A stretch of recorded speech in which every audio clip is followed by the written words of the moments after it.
Good afternoon. I'm Alan Udell, and this series of videos is Healthcare Advocacy, where we address problems in the healthcare system, then take actions and try and make a better system for all of us. Today, I want to point out that down below in the YouTube description box will be a link to the Healthcare Advocacy newsletter that is the text for today's video. Today we're going to have a bunch of research information, which is kind of cool. Sometimes we need some good news. Okay, so let's start. Let's talk about colon cancer. A type of bacteria that causes dental plaque may be behind a treatment-resistant form of colorectal cancer. A study published this past Wednesday in the Journal of Nature found. The particular bacterium, which appears to shield tumor cells from cancer-fighting drugs, was found in 50% of the tumors tested in the study.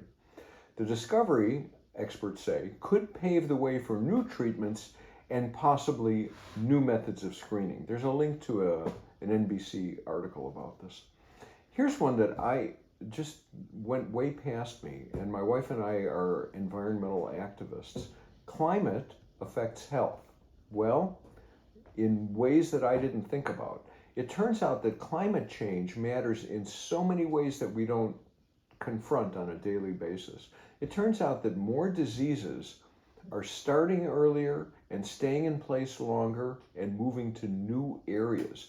This is from a University of California, Davis news release, and there's a link to their news release there.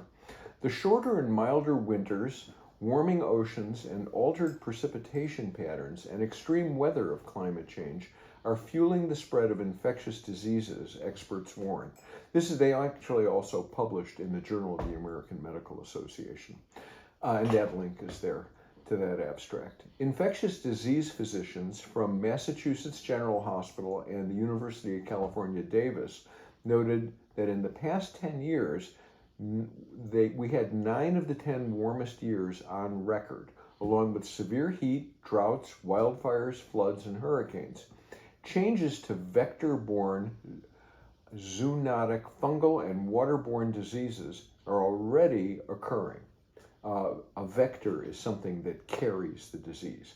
Okay, for example, from 2004 to 2018, the number of cases of arthropod-related disease in the U.S. more than doubled to more than 760,000, the authors said, citing the CDC, who maintains those statistics. These include tick and mosquito-borne illnesses such as caused by Zika, Powassan, and West Nile. Changing rain patterns are expanding the vector's range and their active periods. Shorter, warmer winters and longer summers are also linked to more vector-borne diseases. For instance, diseases caused by ticks like babesiosis and Lyme disease are now occurring in the winter as well.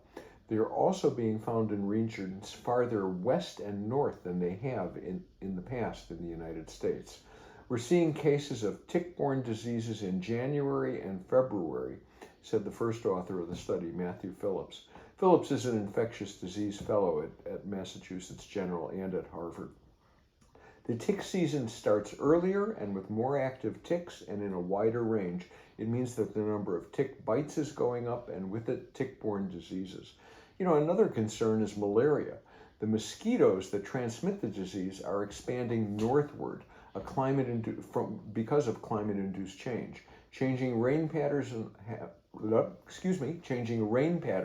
have also led to more mosquitoes and a higher disease transmission rate. Look, it's another good reason to put the squeeze on fossil fuel usage.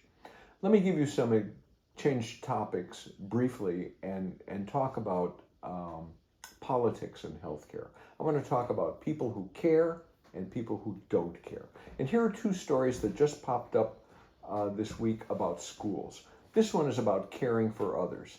According to the Chicago Tribune, Illinois schools will now more easily be able to get life-saving asthma inhalers to keep on hand in case a student is struggling to breathe.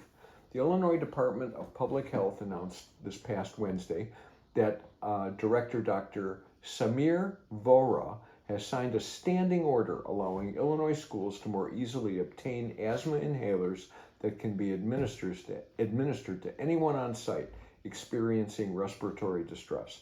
The medication should be administered by a school personnel who've gone through training. That's important.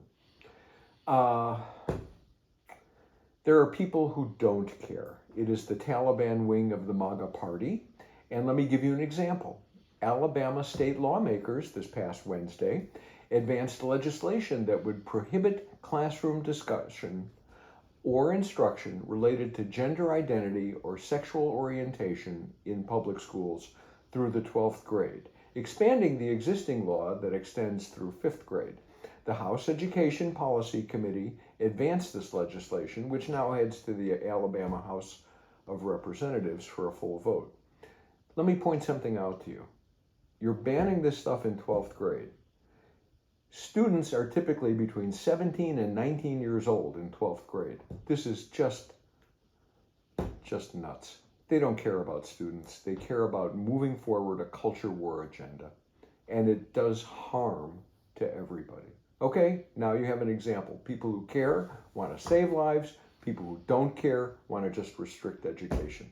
And I like that phrase, Taliban wing of the MAGA party, and I think we should use it everywhere. Okay, down below you can like, share, and subscribe. Click on the newsletter and get a free subscription delivered to your inbox. Send me comments either here in YouTube or at healthcareadvocacy1@gmail.com. Have a good evening.